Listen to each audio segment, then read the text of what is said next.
HT Smartcast. You are listening to an HT Smartcast original.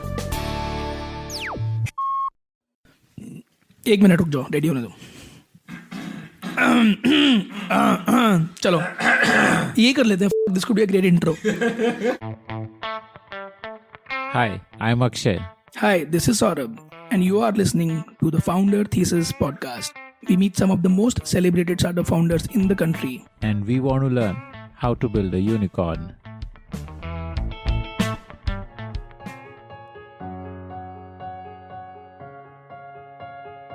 Hi, I'm Hari and I am the co-founder at Great Learning. Even though 2020 has been a really horrible year for young working professionals, there has been a silver lining to it. That online courses have not only become mainstream but are readily accepted by employers looking for great talent. It is now really easy for a young working professional to upskill on new age skills like analytics, digital marketing, or machine learning. Today's guest, Hari Krishnan, has been partly responsible for this trend. He founded Great Learning. The startup is not only the trailblazer in this segment, but is also the largest Indian startup in its category, with an annual turnover of more than 300 crores. Here's how Hari empowered lakhs of learners to enhance their careers. So what was it like growing up as a Mallu kid in the Hindi heartland? I don't know how things are now, but at least then there was always these biases and prejudices. Now, of course, cities are a lot more, let's say, cosmopolitan in the sense that, there are people from all over the country residing in most of the cities, right? But at least then it was not like that. Though there were a lot of South Indians in Bhopal, even then, most of them would definitely be North Indians, and many of them would be from, their natives would be in Madhya Pradesh. The embarrassments used to happen because, there would be usage of Hindi or terms of Hindi that, I would not understand or I would call it wrong. Like, give me an example. So I remember this, that, I used to call those, there's another city called Indore in Madhya Pradesh. So I used to call Indore as Indore. I've had embarrassing situations like that. So I think that is something that, friends would always kind of pull your legs on, but otherwise it was all fine. So towards the end of school, you had that IIT kind of a goal only, I'm guessing. And then you got into Kerala for your BTech. Most kids then engineering was the stream of preference, so that's what I chose. And then IIT becomes like, the natural goal to aspire for. And academically, at least, I was good enough to believe that I could make it. Then this whole kind of rituals of tuitions and all of those start, right? And usually the performance used to be fine in those. So there was an increasing level of confidence that, this could happen. After the IIT entrance in 12th, when I did not make it, I was quite disappointed. And that is when the other national entrance and the seat in Kerala had already happened. But I was like, no, I'm not going to go to Kerala and study in some, government engineering college. That's not what I want to do. So I decided to take a break, after 12th, and I was pushed off to Kota. And that was hell for me. There is no phase of life that I hate as much as those 9 months there. But why did you hate that period? I just could not relate to it. I think one was that I probably was not comfortable kind of going there in the first place. It's not a decision that, I could take. My parents thought that was the best thing for me then. And I did not have the confidence or the courage to tell my parents this. Essentially, I just kind of lingered around there. And my performance after that break was actually even worse in JEE than before. And then I just decided to go and take up that engineering seat that I had. And basically just kind of take it on from there. And how was that experience studying in Kerala? What was that like? And was it a better experience than Kota? I think it was definitely a better experience than Kota because there, as in engineering colleges, you will make friends and life will try and kind of figure out a way, right? You will build it block by block and you will have some very good memories, some great experiences of that. But because what preceded me getting there was not very pleasant. I took a lot of time to frame a positive, outlook. one of the things that really helped me was that one of my closest friends, who was also, with me in school and who also happens to be from a very similar background like me, who was also a Mallu, he also got into the same engineering college. So at least I had one companion. That companionship helped me a lot to kind of find my footing. And once that was done, then I was in some sense able to get on with life. And then towards the end of engineering, what were you like by the time you finished the course? Like, how did your personality change during the course? So in the engineering college, I again kind of realized by the third year of engineering is that I was not cut out for these technical careers, and I was pursuing computer science engineering, and that's when I started hearing about CAT and the business schools and options and all of that stuff, and that's when I decided that probably that is what I should do. Not because I knew a whole lot about an MBA education is, or what are the kind of careers that exist post an MBA, or whether I would kind of like that at all, but largely because I was sure that I could not see myself being a software engineer. So you started preparing for the CAT in your final year only? In my final year, yes. So I think the institute was Time. So Time in Trivandrum is where I used to go. Somewhere in the early half of the seventh semester or so, I decided that, okay, this is what I want to do. So let me give it my best shot. I did not want, the same episode happening again, that I'm aspiring for something and I get somewhere else and I, continue to, rue the fact that I missed an opportunity. So I wanted to be more certain of what I'm doing this time. The tough decision that I had to take was that, that was also placements time, right? So there were also parallelly placements happening. So I had to kind of choose whether I sit for companies or do I keep my focus and just prepare for this. And I chose the latter because I knew that if I get a safety net, I would not push myself hard enough. So I decided to purposefully not kind of go for placements and go for company interviews or try and get a job. That was, I think, probably a risky decision, and one of the few risky decisions I'd taken till that point in life. And it was a decision that I took myself, right? It's not as if somebody forced me to. And then I took CAT. Much to my disappointment, I think the only kind of IIM that I got a call from was IIM Bangalore. So beyond IIMs, I had applied MDI, SPJN, and IMT, I think. So IIM Bangalore, I kind of really screwed up in the interview. One of the professors in the panel probed me deeper on my knowledge of computer science engineering. So right out of that interview, I knew that, this is not going to happen, because I had no idea in terms of the questions that were asked. And the few questions that I did have an idea to, I did not answer them convincingly at all. And I chose MDI over IMT. And so did you have a better approach towards learning once you got into MDI as compared to your BTech? I think it was slightly better. And I'll tell you why was it better was that I came into MDI kind of running away from computer science engineering, right? Because I knew that I can't be a software engineer, right? And one thing I told myself is that, listen, this is where it stops. Now, there is no other path after this, or at least I did not kind of, consider it. And you're here because you did not want to do something. So now if you're here, then you start learning and doing better at it. So there were, I think, again, it was a mixed bag in the sense that the courses that I liked, I really enjoyed learning them. I used to do fairly well in them. Entrepreneurship was a subject in the second year. And by that time, I had already kind of cultivated an interest in entrepreneurship. So that's something that I really like. But there were not a whole lot of courses back then in entrepreneurship. I think there was one or probably two courses at max. I wanted to learn finance well, but somehow I never got around to learning it well. That was always, a weakness for me. And other courses in terms of, organizational behavior and HR. And I think though they are extremely important courses today in the phase of life where I am right now, but then I just did not have an appreciation for it. And also because, I went into MBA right after college, right? So I had never worked anywhere before. I did not even know what kind of problems exist in organizations. Everything was academic. So what was your internship about? My internship was actually in sales and distribution management. As soon as you enter, your thoughts are formed by what you hear from your seniors and what's happening in their careers, right? And your super seniors rather, because your seniors would not have gone. And then those initial few months of classes, and you will kind of start saying that,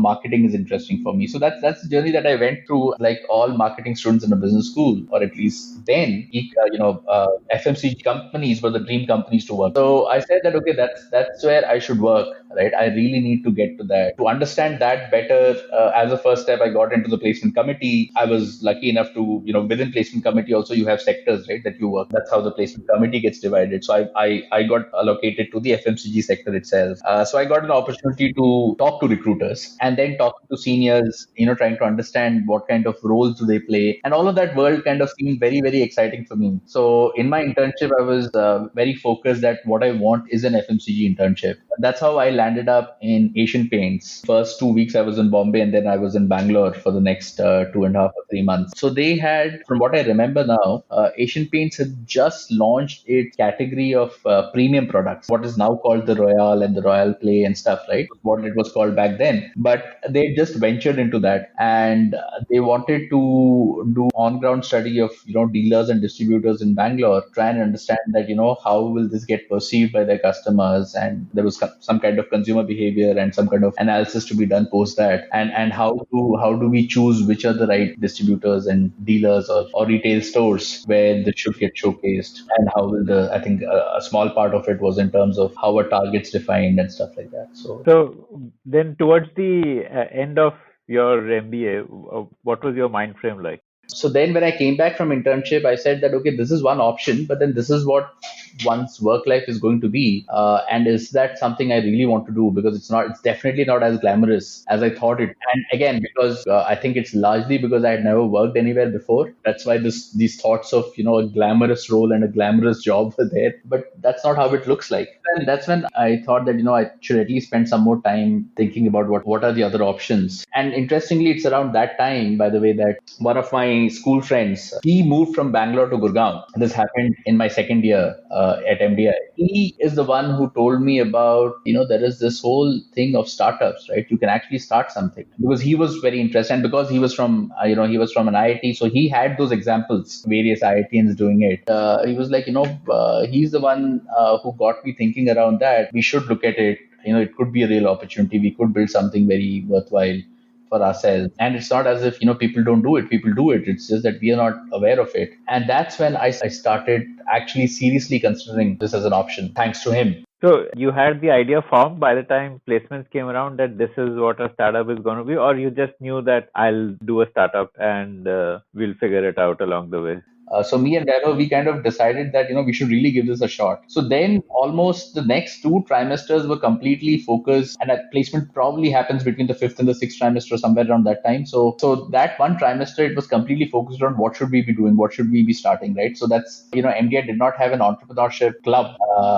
And I rallied with a few of my friends just to see if they were interested. And we started a small entrepreneurship club. Through that club, we got to interact with more entrepreneurs. One of the interactions I remember was with Mr. Sanjeev Bikhchandani. As we spoke to more and more people, what we realized is that there are living examples and living role models of folks who have done it. So those interactions really helped. And then we started debating and talking about different ideas, doing research on different ideas. And I think around placements or before placements, we had our first idea and we were sure that this is what we're going to do. It was called Book Genie.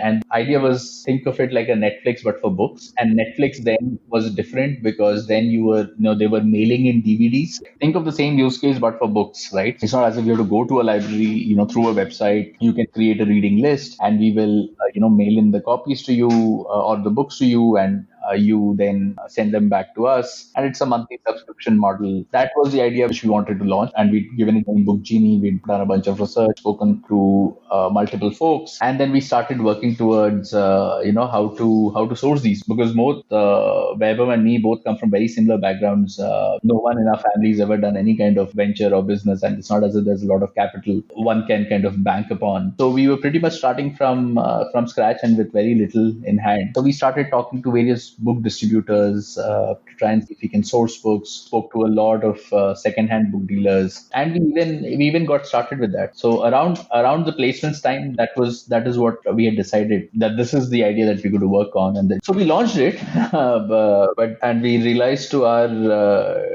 dismay that nobody really cares about reading books. Did you launch it for like academic books? It was actually not at all academic. It was mostly fiction, non-fiction. So the first challenge that we had was that how books are expensive to buy, and you had to keep multiple copies, right? So how do we kind of get the money to buy that? So we raised some money from friends and family, not a whole lot. I think back then it would be like a few lakhs probably at best, and we kind of created an inventory of books that we could go with. And then we thought, there are people who already have a good book collection. Why don't we go talk to them and tell them that why don't you loan out books? We will source it from you and we'll return it to you. And of course, you will get paid or you'll have a free subscription so that you can get books from other people. And we thought that it was a really cool idea that would bring down costs. We don't have to buy books and all of that. And then we realized that, books are something so personal that people don't like sharing it.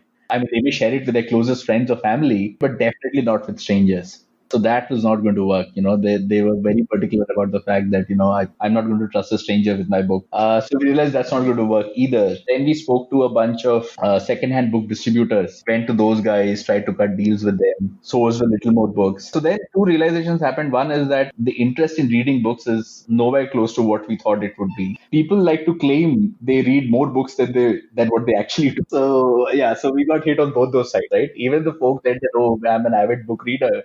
Actually, they're not. And the other bit on inventory, what happened was that we tried to create, I won't say it was a vast collection, but at least we tried to create some diversity in the collection. But what we saw was that there's a huge demand for a small set of books. So, Jeffrey Archer books and, fiction, few fiction authors, everybody wants to read the same kind of books. So what we had thought was that, okay, if you've already read Jeffrey Archer, we can now recommend you to another fiction, right? Not by Jeffrey Archer, but by somebody else. Because when you sold these second-hand books, right, they really can't give you the best-selling titles. We realized that even that is not a behavior that exists. So I think overall we did that for about 7-8 months, and by then I had finished business school and all of that. And Vaibhav had also quit his job. We realized that, okay, this is not going anywhere. And that's when we then started focusing on what do we do next from there. Now it's called pivot, but whatever we called it then, what's the next thing that we do? And that's how our next venture then was, we called it Zipify. So it was actually around couponing. So, then what was happening was that Groupon was a big thing in US, right?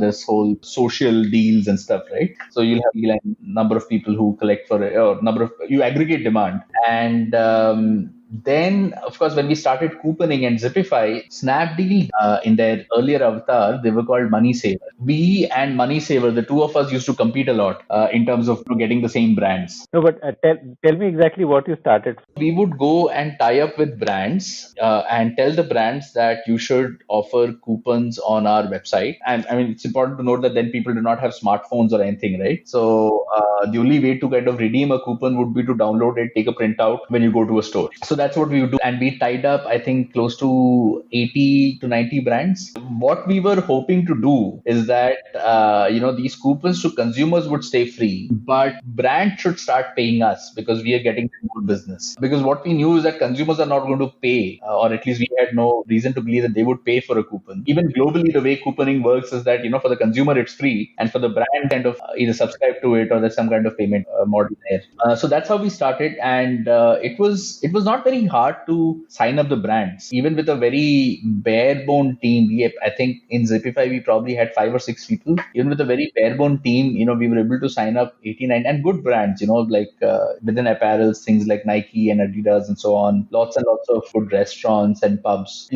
Both us and Money Saver, erstwhile Snapdeal. So, both of us used to go to these. I mean, we would have very frequent run-ins. We are pitching to someone, and right after us, they would be pitching, or we are pitching after them, or they would say, "Oh, but we're already doing it there. Okay, we'll give you the same offer."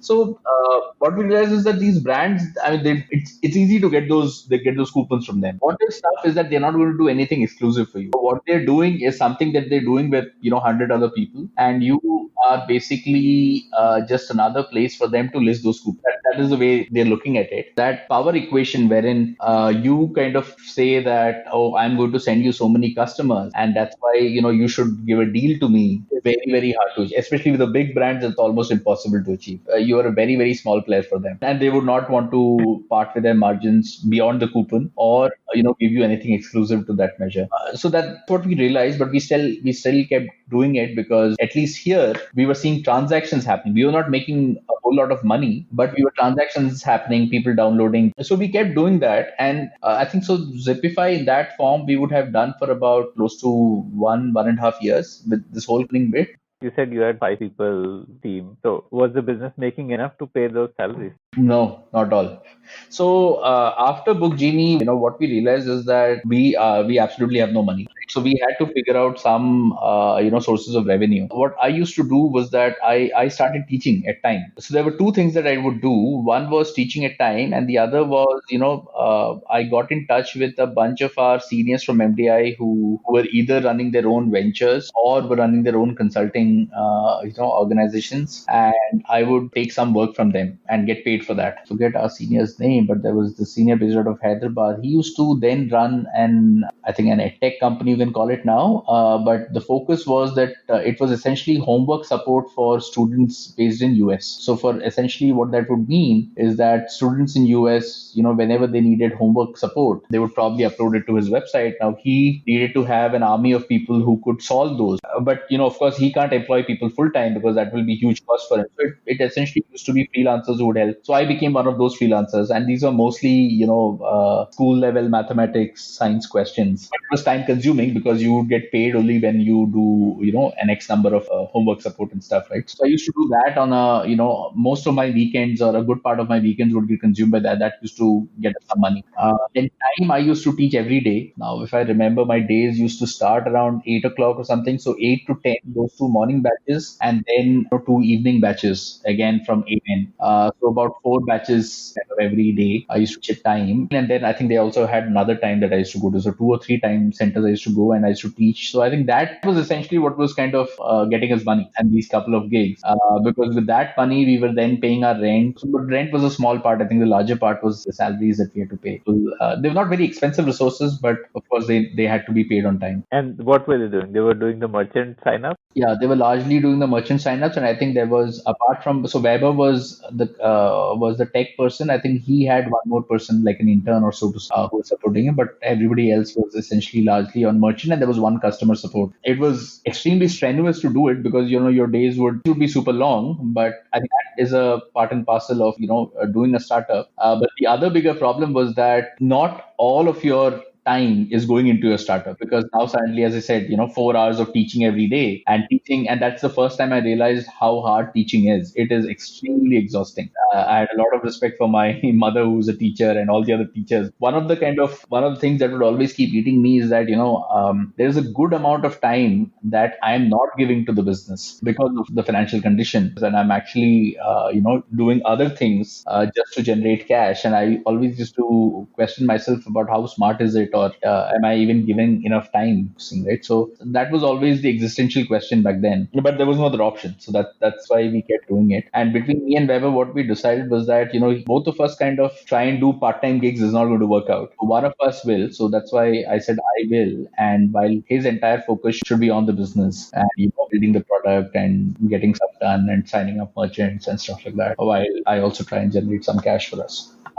So we did that. I think the whole couponing side of it would have gone 1.5 years or a little more than that, and that's when we realized that this is not going to go anywhere. I mean, you can keep signing up brands, but that whole hope that we had of brands paying you at some point in time is not going to happen, because our perceived value to them is very, very little. So that balance of power is always tilted in their benefit. So we decided that no point in continuing to do this, and And interestingly, I remember this because there was this conversation we were having with Barista, the coffee shop. So with their marketing head, and so he said, like, you're young kids, you guys are trying to do something that is very tough. As a, we were talking, and one of the things we realized then was that the marketing teams in these brands, or it was very hard for them to, keep track of their marketing communication, marketing automation, as we call it today. They would send emails, they would send SMSs. Facebook was just about starting then, but Orkut was quite popular back then. Or there was a transition, let's say, from Orkut to Facebook that was happening. So, managing those community pages.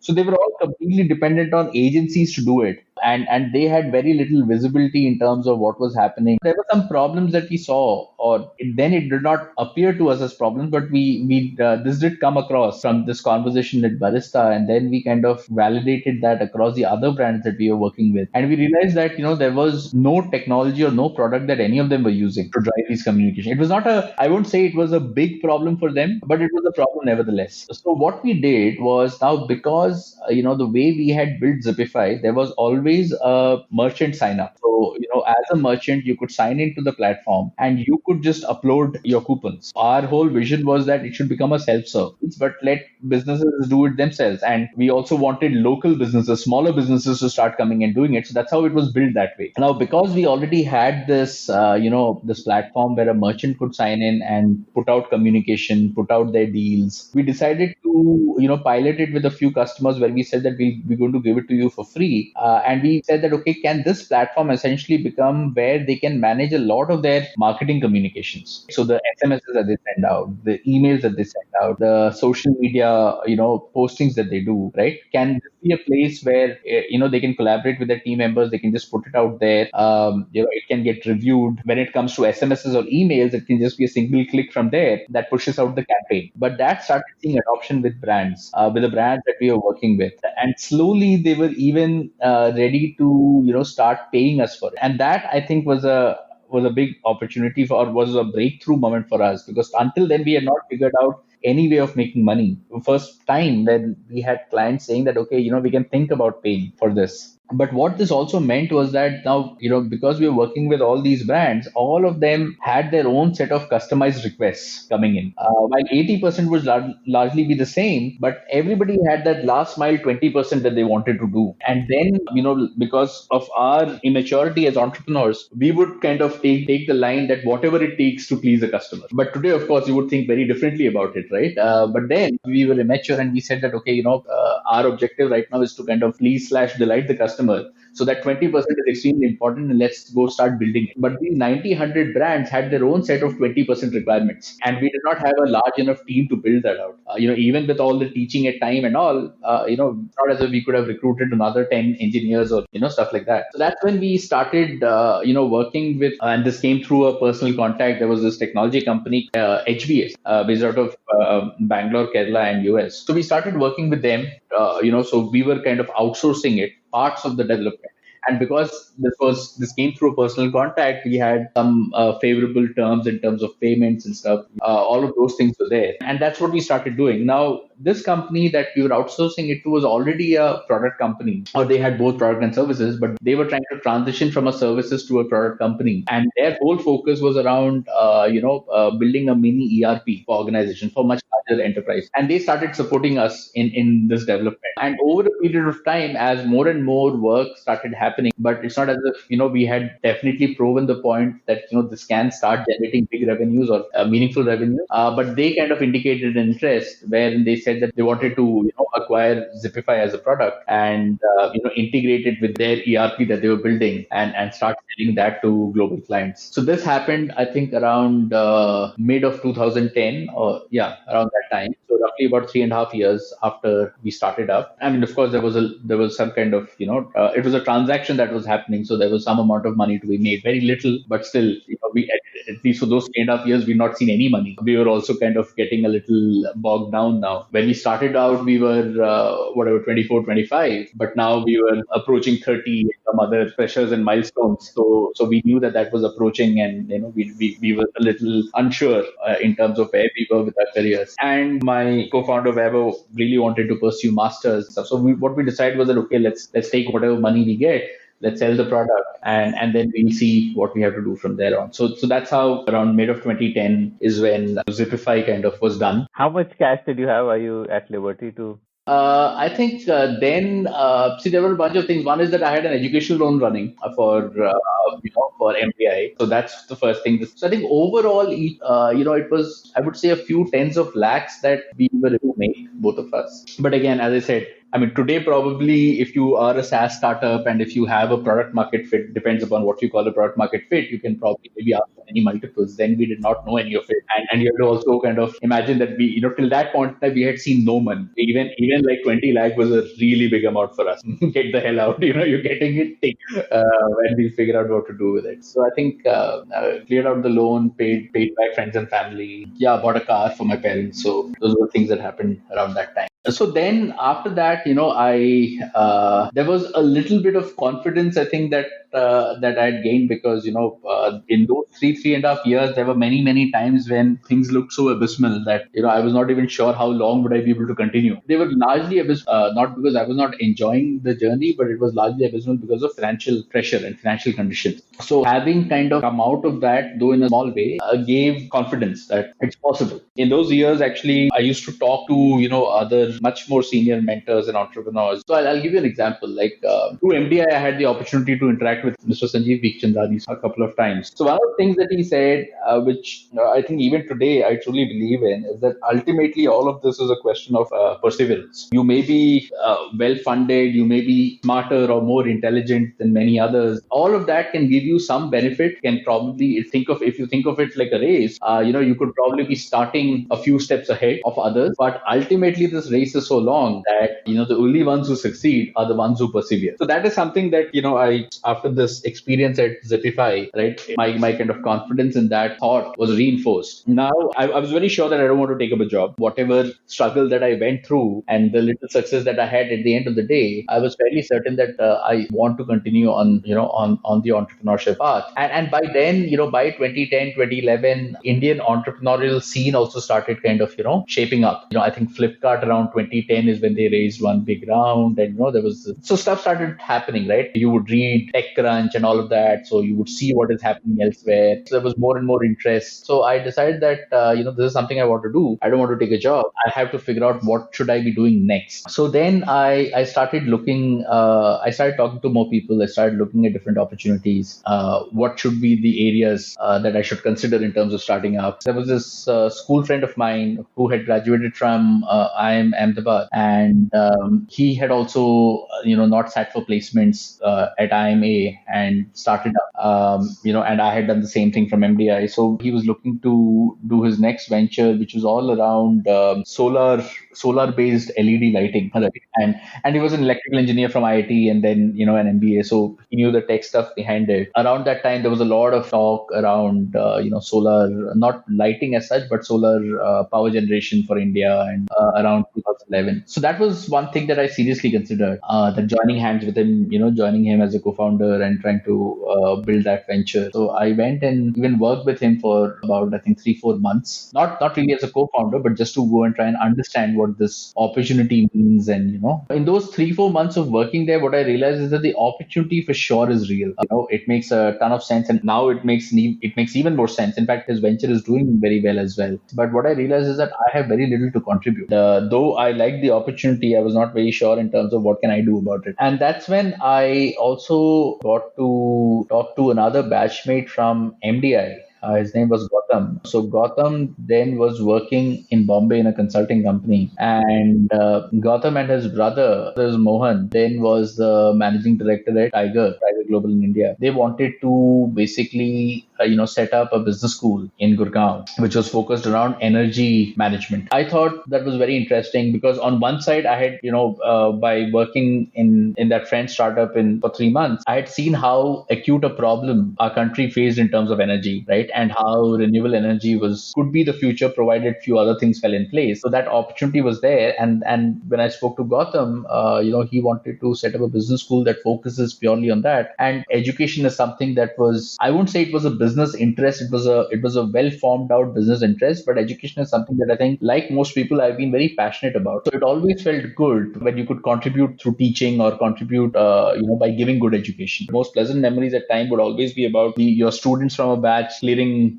CAT and doing well. So I think that had anyways kind of kindled interest in education, and this was an opportunity to work with them on setting up a business school. So I thought, let me give it a shot, and it gives me an opportunity to also understand education from an entrepreneur's perspective. So that's how I got attached to that team.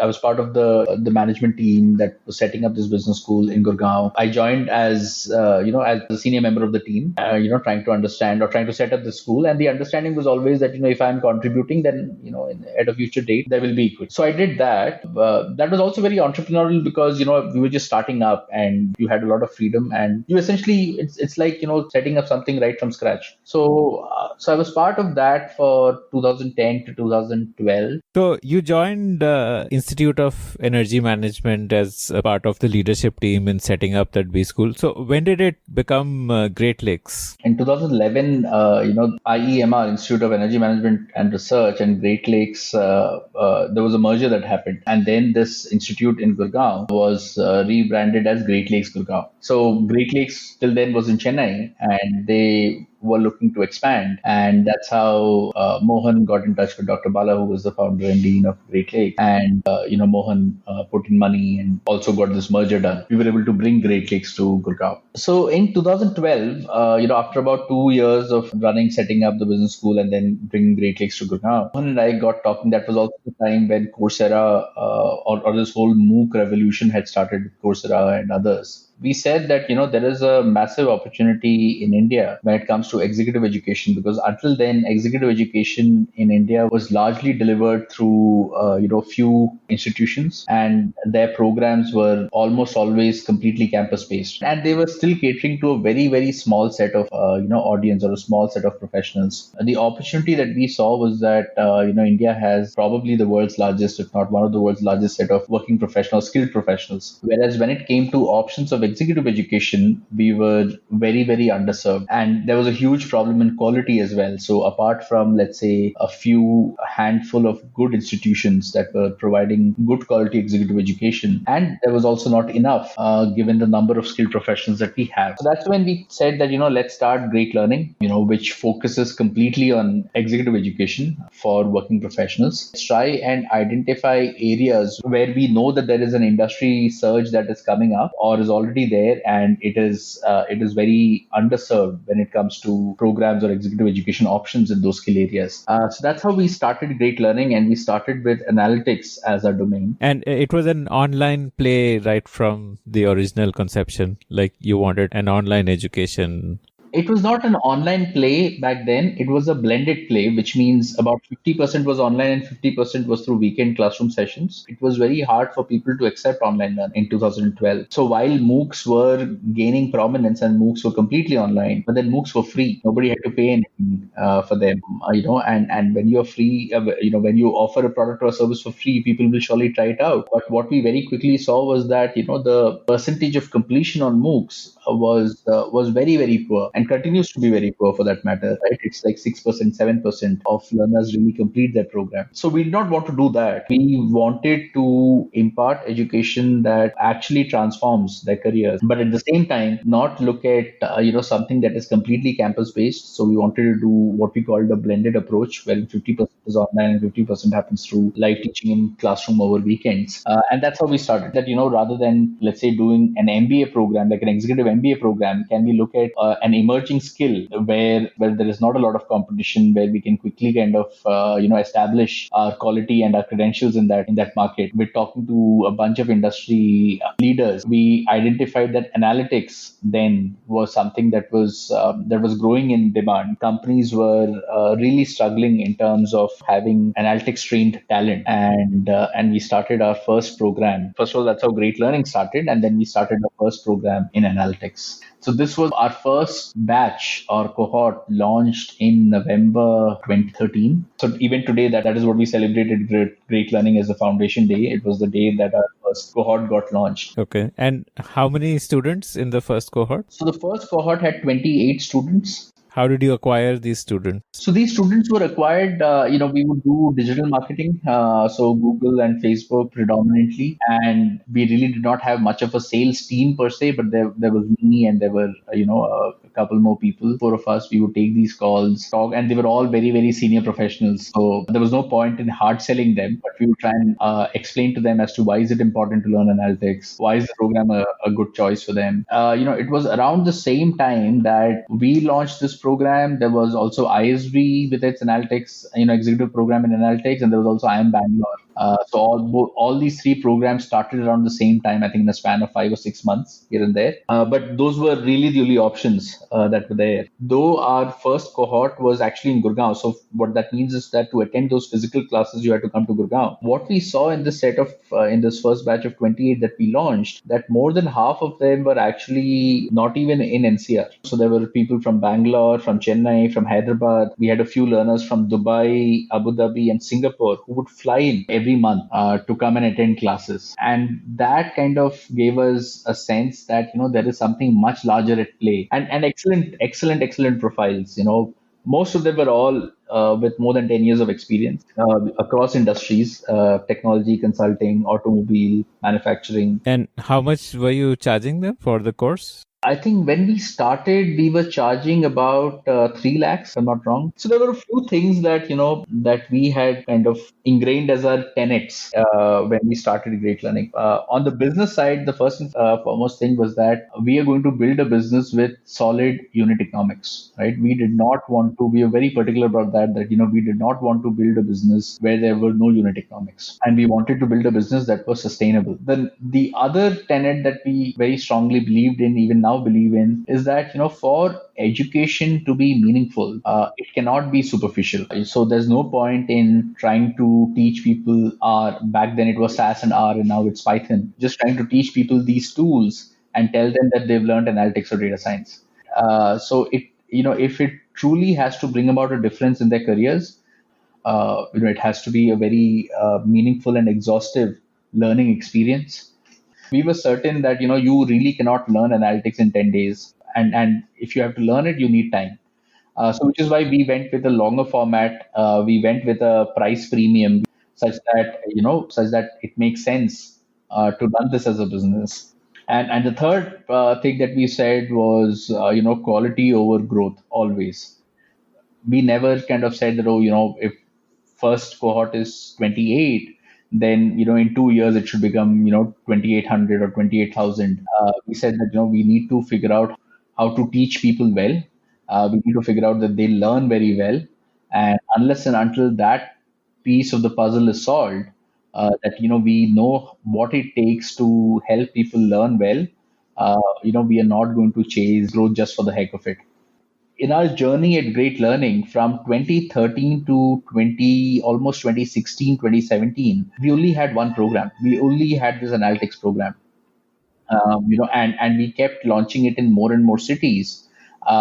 But having said that, it is not as if we pursued an exponential growth. It was still incremental growth. Those first 3-4 years, our entire focus was on how do we figure out how to deliver these learning experiences, and how do we ensure that once candidates come and learn from us, they get meaningful career outcomes or meaningful career growth, right? So first 3-4 years was completely spent on just solving those very foundation aspects.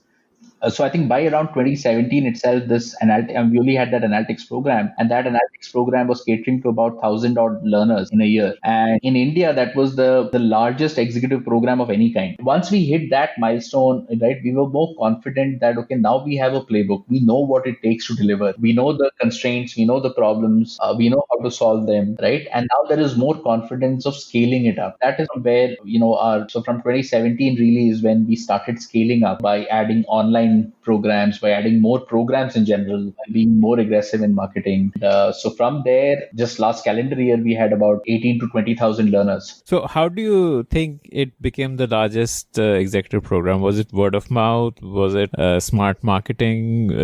What helped you reach that scale? I think it was largely word of mouth. I would not kind of say that we were smarter in marketing than many others. Of course, at that point, then in those formative years, we were largely competing with educational institutions and not edtech companies. Today, we are competing with edtech companies, but then there were not as many edtech companies. It was largely traditional educational institutions such as an IIM or an ISB or other institutions. Of course, they would not put that kind of effort to market, whereas we would. So from that sense, yes, we were much better in marketing. They had a much bigger brand, and you really cannot compete with a brand of an IIM Bangalore. We had, in terms of marketing, we were more nimble and more aggressive in reaching out. What ultimately really worked to our advantage was, I think, A, understanding the consumer better, and B, word of mouth. So what I mean by understanding the consumer better is that the way traditional educational institutions look at these executive programs is that many of them are a derivative of what is being done on campus. Because of that, what happens is that it always doesn't sync with what that professional wants to learn or what kind of career aspirations he or she has. And that was the opportunity for us, right? We were not constrained in that sense. We could change the curriculum every 6 months, and we did. So the way the industry kind of in analytics, right, we were always the first to change. That was something that really helped us, that we used to our advantage. The second bit was word of mouth. Now, because this part was working, because the delivery was working, and people were having good outcomes and a very meaningful learning experience, word started spreading. So there were countless cases then of people recommending their peers. So like that, we started seeing a lot of benefits in terms of word of mouth and referrals. That is essentially what took the program from 28 to 1,000 learners, in a span of 3 years or so. So in that initial cohort of 28, what was the conversion ratio? Like, how many leads had you got, out of which how many converted? Oh, I have no idea about that today, but I'm sure it would be a fraction of what it is today. See, what I do remember is that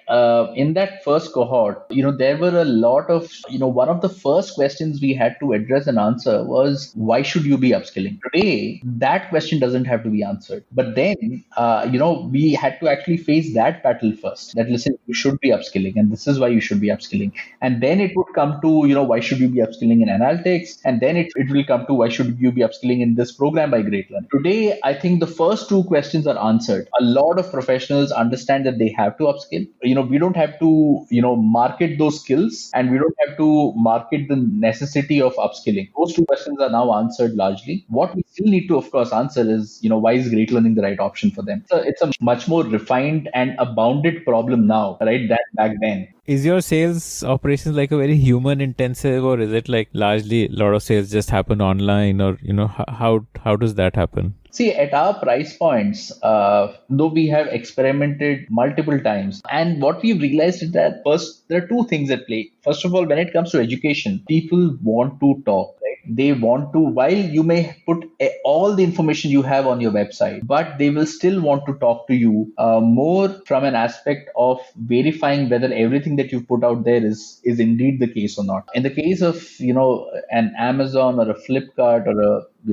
Zomato or most of these things, what you see is what you get. But in education, because of the way historically it has happened in our country, consumers don't always believe that what you see is what you get. So they want to talk. They want to talk to you. They want to talk to past learners. They want to do their research. All of that will happen. And that I think exists in education. And the only way that will change, there are more and more high quality education players, is that starts becoming the norm.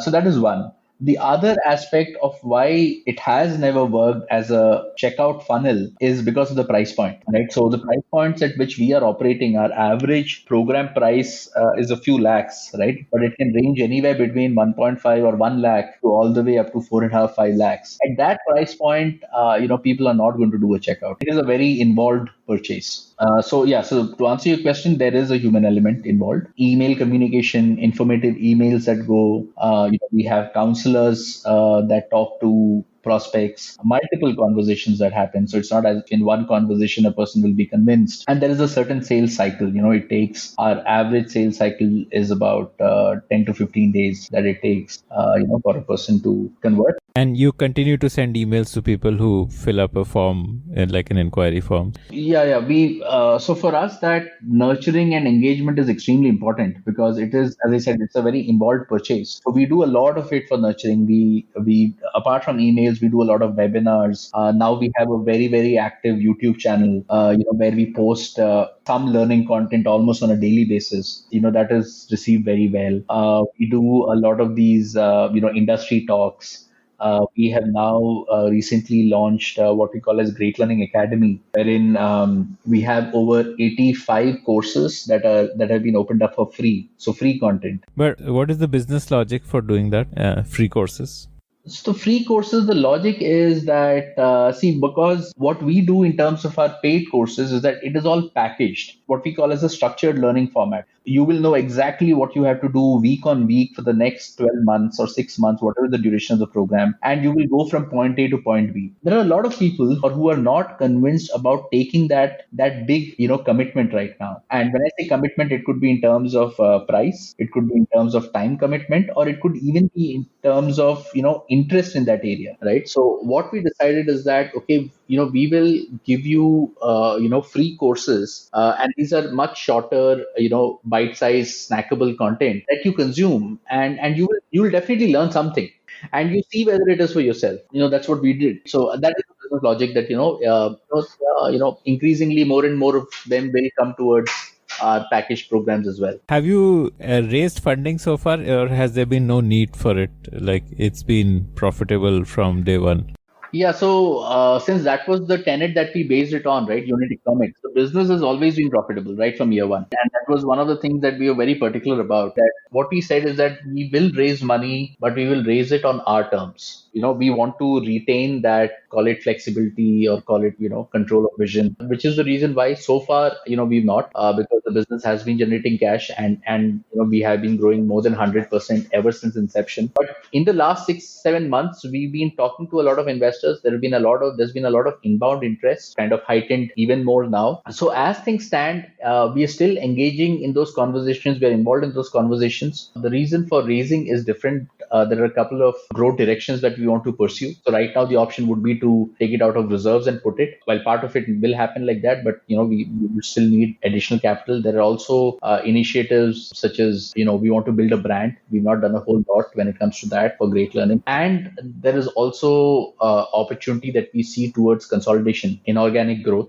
so acquisitions as such. And that actually is one of the key reasons for us to wanting to raise right now. But even then, it will still happen at our terms. We're still not willing to compromise in terms of the direction the organization should take. So all the conversations are around that. See, what has happened in the last kind of 3-4 years in the edtech, and I'm talking again only about the professional segment, competition has increased a lot. Just with any other market or market opportunity, smaller players are finding it very tough to sustain. And we'll find it tougher as time progresses. So there are a lot of deals to be had. We have been getting a lot of inbound interest, over the last 1 year now. But our kind of approach is very straightforward. We want to acquire businesses or organizations where, we are getting some complementary skill that we don't have. It could either be, in a certain segment where we don't operate, or it could be a specific skill set that we don't have, right?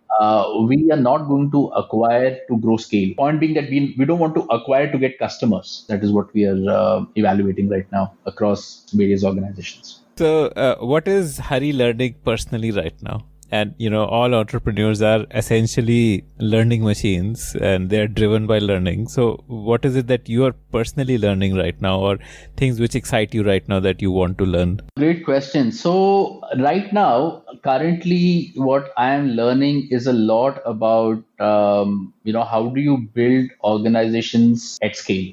So what I mean by that, in an entrepreneur's lifespan, what happens is that when you start and as you grow, you have a lot of control on what is happening. And that feeds your knowledge, that feeds your decision making, so on and so forth. And there are certain processes you set up, whether it is for tracking or whether it is for growth, whatever it be, that take you from, let's say, 1 to 10, from 0 to 1 first, and then from 1 to 10.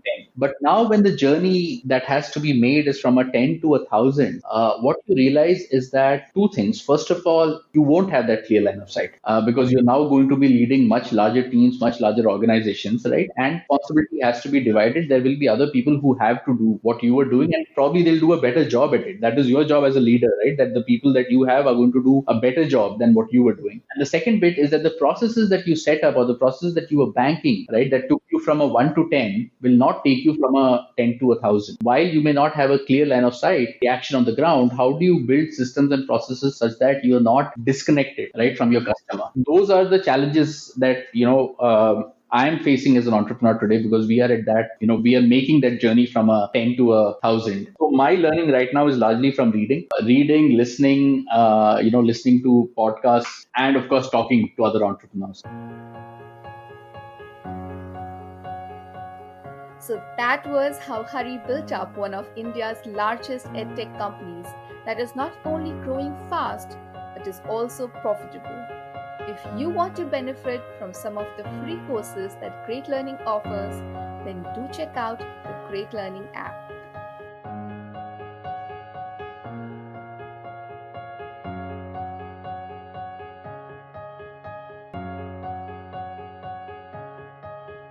If you like the Founder Thesis podcast, then do check out our other shows on subjects like marketing, technology, career advice, books, and drama.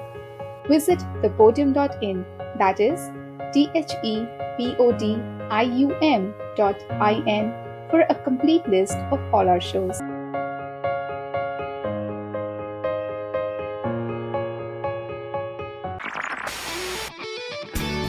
This was an HT Smartcast original.